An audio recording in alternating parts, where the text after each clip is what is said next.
Muy buenas noches, somos el grupo número 4. Vamos a resolver la tarea número 5. En el problema número 1 vamos a repasar una serie de conceptos claves sobre los circuitos electrónicos y los circuitos de corriente alterna. En este circuito se analiza cómo cambia la corriente según el comportamiento conectado, sea resistencia o el capacitor. Con resistencia, la corriente copia la forma de voltaje, pero dividida entre un valor R. Con capacitor, la corriente ya no sigue el voltaje, sino su pendiente. Por eso, cuando el voltaje sube, la corriente es positiva y es constante. Cuando baja es una negativa y cuando se mantiene plano, la constante es cero. Esto ilustra cómo los componentes pasivos afectan la relación entre voltaje y corriente en un circuito de corriente alterna. Problema 1, literal A. Para realizar la gráfica, utilizaremos la dividón, la cual nos dará que la corriente con respecto al tiempo es igual al voltaje respecto al tiempo sobre la resistencia.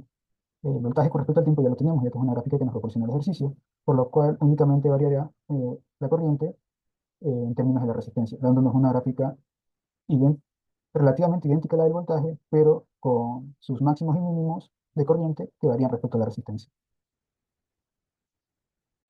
Hola, soy Justin Anchundia y voy a explicar el literal B de la primera pregunta, que nos pide graficar la forma de corriente si la resistencia es cambiada por un capacitor C, incluyendo los valores máximos y mínimos en la gráfica. Bien, lo primero que hice fue graficar nuestro nuevo diagrama con el capacitor. Sabemos que la capacitancia es igual a la carga sobre el voltaje. Luego de esta fórmula despejamos la carga. También sabemos que tanto la carga como el voltaje dependen del tiempo. Entonces los derivamos. Derivando obtenemos la ecuación de la corriente con respecto al tiempo, que es igual a la derivada de la carga con respecto al tiempo. Así es como finalmente tenemos la ecuación de la corriente con respecto al tiempo igual a C, que lo hacemos ver como una constante, por el voltaje derivado con respecto al tiempo. Bien, aquí tenemos graficada el gráfico que nos da la pregunta. Y podemos observar que en los valores constantes, la derivada con respecto al tiempo es igual a cero. Pero en las rectas, para calcular su constante al derivarlo, usamos la relación del eje en Y, que sería el voltaje, sobre el eje en X, que sería el tiempo, obteniendo estos valores a continuación. Es así como finalmente obtenemos la nueva función de la corriente con respecto al tiempo.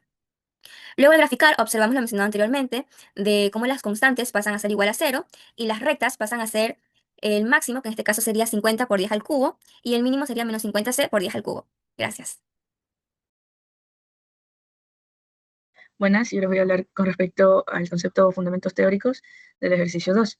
En el ejercicio 2 se nos presenta un problema con respecto a los circuitos lógicos donde se usan transistores. En el ejercicio se nos piden todas las variables posibles usando los dos modos.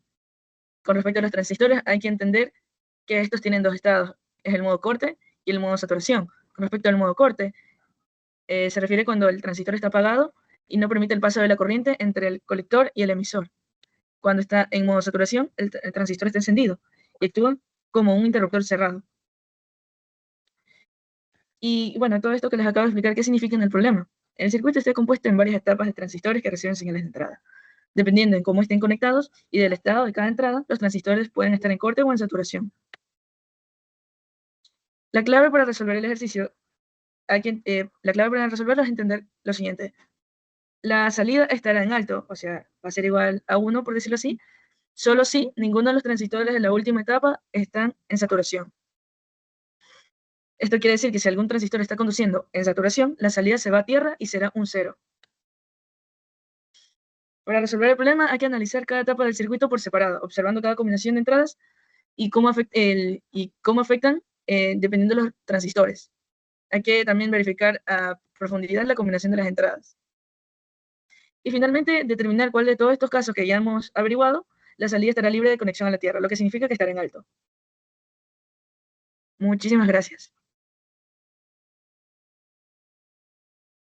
Mi nombre es Luis Rodríguez y voy a hablar sobre el circuito del problema 2. En el siguiente circuito consideré que los transistores solo operan en modo de corte o saturación. Determine todas las posibles combinaciones reales que darán un alto en la salida out. En la primera etapa de los transistores Q1 y Q2 podemos ver las entradas A y B. Estos transistores están configurados en paralelo en la base, pero sus colectores comparten la resistencia de carga R. Cuando cualquiera de las entradas A o B está en alto, el transistor correspondiente Q1 o Q2 conduce entre saturación y su colector se va a tierra. En la segunda etapa de transistores Q3 y Q4 están las entradas C y D. Funcionan de forma similar si C o D está en lo alto. Entonces Q3 o Q4 conducen llevando al nodo out a bajo cero. Gracias. Bueno, y ahorita vamos a explicar la segunda parte del problema 2, el de circuitos con transistores. Ya mi compañero explicó básicamente cómo funciona el circuito y yo explicaré cómo resolvimos el ejercicio con ayuda de las tablas de verdad. Bueno, ya teniendo en claro lo que el circuito, cómo el circuito funciona y todo, tenemos que, en primer lugar, darnos cuenta que el circuito tenía dos etapas. En la primera, los transitores K1 y K2 formaban una compuerta con NAD entre A y B, y en K3 y K4 formaban una compuerta con C y D. Ya, ahora tenemos los valores de verdad, que son los que presentamos ahí a continuación, y nos quedó esto como la parte de salida, out, ¿ya? Para la cual, básicamente nosotros realizamos el ejercicio con tablas de verdad. Y aquí vemos todas las combinaciones posibles entre A, B y D. Evaluamos la expresión out, que era A por B más negación de D en cada caso, y como resultado la salida es alta cuando D era 0 o cuando A y B eran 1. Por eso las combinaciones generaban un 1 lógico en la salida out y son las que podemos ver a continuación, ¿ya? Ahí está marcado y ahí ya está hecho la tabla de verdad, como se puede observar. Y con esto comprobamos que el circuito implementa una función OR entre el producto A por B y el complemento de D, lo que refleja cómo se puede construir con lógica convencional, cosas que aprendemos del PREI en la esta de física, pero con transistores. Y ya, eso fue todo y gracias.